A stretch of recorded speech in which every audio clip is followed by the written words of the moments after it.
Subscribe करें और देखें एक खौफनाक हॉरर स्टोरी। बिना घबराए बेल आइकॉन दबाना ना भूलें। रात का समय था, बारिश हो रही थी और ठंडी हवा ट्रेन के अंदर तक महसूस हो रही थी। आरती, जो ऑफिस से लौट रही थी, स्टेशन पर खड़ी ट्रेन का इंतजार कर रही थी। उसे घर जल्दी पहुंचना था, लेकिन वह डरी हुई थी। पिछले महीने में कई महिलाओं के साथ चलती ट्रेन में भयानक घटनाएं हुई थीं। ट्रेन आई और वह जल्दी से खाली बोगी में चढ़ गई। अंदर बोगी लगभग खाली थी, बस कुछ लोग अपनी सीट पर बैठे सो रहे थे। आरती खिड़की के पास बैठ गई।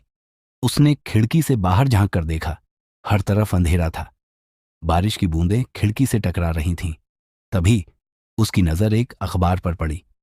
उस पर बड़ी बड़ी हेडलाइंस थीं। चलती ट्रेन से महिला को फेंक कर मारा गया। ये पढ़कर आरती का दिल घबरा गया। उसने जल्दी से अखबार वापस रख दिया और खुद को शांत करने की कोशिश की। थोड़ी देर बाद बोगी के अंदर एक लड़की आई। वह भी नौकरी पेशा लग रही थी।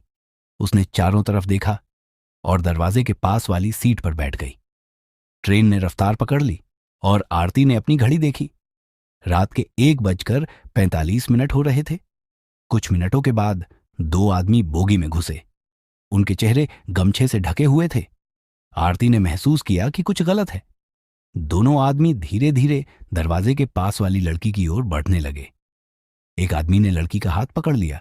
लड़की मदद के लिए चिल्लाने लगी, लेकिन ट्रेन की आवाज के कारण उसकी आवाज किसी तक नहीं पहुंच रही थी। आरती डर गई। उसने सोचा कि उसे कुछ करना चाहिए। आरती ने हिम्मत जुटाकर चिल्लाया, उसे छोड़ दो। लेकिन वे लोग नहीं रुके।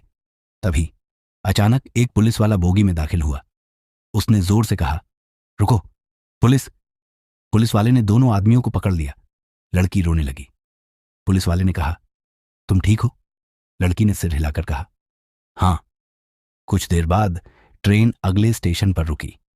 वहां और पुलिस वाले इंतजार कर रहे थे। उन्होंने दोनों आदमियों को गिरफ्तार कर लिया। आरती ने राहत की सांस ली। उसने महसूस किया कि आज उसने डर पर जीत पाई है। अगर आपको यह कहानी अच्छी लगी हो तो हमें सब्सक्राइब करें, बेल आइकॉन दबाना ना भूलें।